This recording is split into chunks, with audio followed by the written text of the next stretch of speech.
नमस्कार, आप देख रहे हैं वीके न्यूज। मैं हूं सुनील राउत। 26 जनवरी को किसानों के ट्रैक्टर परेड में हुई हिंसा को दुनिया ने देखा।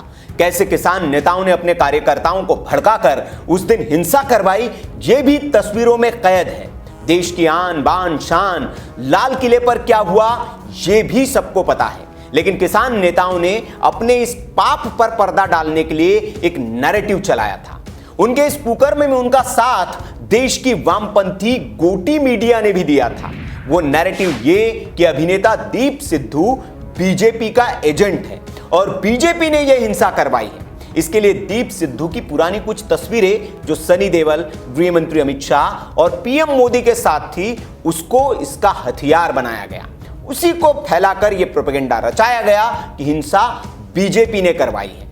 लेकिन अब जब दिल्ली पुलिस ने दीप सिद्धू को गिरफ्तार कर लिया है और अदालत ने उसे 7 दिन की पुलिस हिरासत में भेज दिया है, तो अब इन किसान नेताओं को अपनी पोल खुलने का डर सता रहा है। क्योंकि दीप सिद्धू पहले ही किसान नेताओं को चेतावनी दे चुका है कि उसे गद्दार कहने वालों के राज उसके पास है और वो अगर उन राज को खोल दे तो उन्हें भागने के लिए जगह नहीं मिलेगी।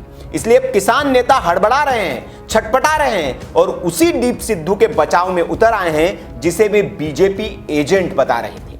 दीप सिद्धू के समर्थन में अब ट्वीट्स की झड़ी लग गई है और उसे निर्दोष बताते हुए रिहा करने की मांग होने लगी है। और इसमें वही गिरोह सक्रिय है जो दीप सिद्धू को कभी बीजेपी का एजेंट बताता था। और किसान नेता भी इंडिया टुडे चैनल पर एक डिबेट शो के दौरान किसान नेता ने दीप सिद्धू का खुलेआम बचाव किया। उन्होंने कहा कि दीप सिद्धू ने एक बार भी अपने मुंह से खालिस्तान का नाम नहीं लिया।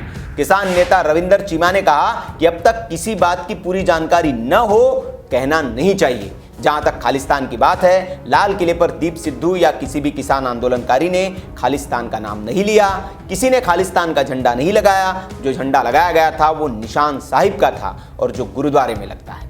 वहीं एक और किसान नेता धर्मिंदर मलिक ने भी कहा कि लाल किले में कोई एक जाता है तो पीछे पीछे बहुत से लोग चले जाते हैं, भीड़ को कौन रोक सकता है। अयोध्या में बाबरी मस्जिद के समय क्या मुरली मनोहर जोशी और लाल कृष्ण आडवाणी को भीड़ हिंसा करने से रोक पाए थे? भीड़ नियंत्रित नहीं होती। तो ये किसान नेता अब टीवी डिबेट्स में दीप सिद्धू का बचाव कर रहे हैं, उस दीप सिद्धू का बचाव जिसको कल तक ये बीजेपी का एजेंट बता रहे थे। अब सवाल इन दोगले किसान नेताओं से यह है कि जब वो बीजेपी का एजेंट है, बीजेपी ने यह हिंसा करवाई है, तो आरोपियों को जब सजा मिल रही है या मिलने वाली है तो इन्हें दर्द क्यों हो रहा है और उसके बचाव में ये क्यों आ पड़े हैं? ये दर्द साफ बता रहा है कि हिंसा किसने करवाई और इसमें किसका हाथ है।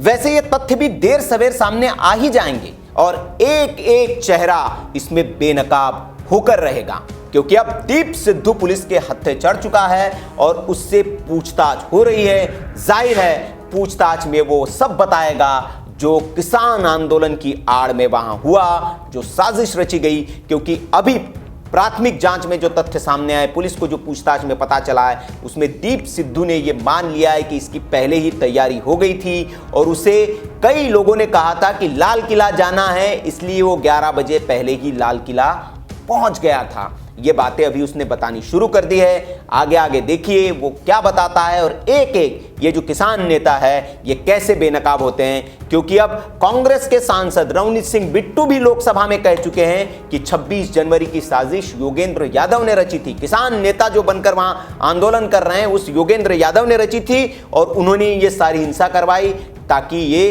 किसान आंदोलन को बदनाम कर सके। तो अब नई नई चीजें निकल कर सामने आ रही है और किसान आंदोलन के आड़ में जो साजिश रची जा रही थी वो भी बेनकाब हो रही है। तो इस खबर पर आपकी जो भी राय हो आप कमेंट बॉक्स में हमें जरूर बताएं। वीडियो अच्छा लगा हो तो लाइक करें, शेयर करें और ऐसी खबरों के लिए आप देखते रहिए वीके न्यूज। चैनल को अगर सब्सक्राइब नहीं किया है तो कर लीजिए, बेल आइकन दबा दीजिए ताकि वीडियोस के नोटिफिकेशन आपको मिलते रहे। नमस्कार।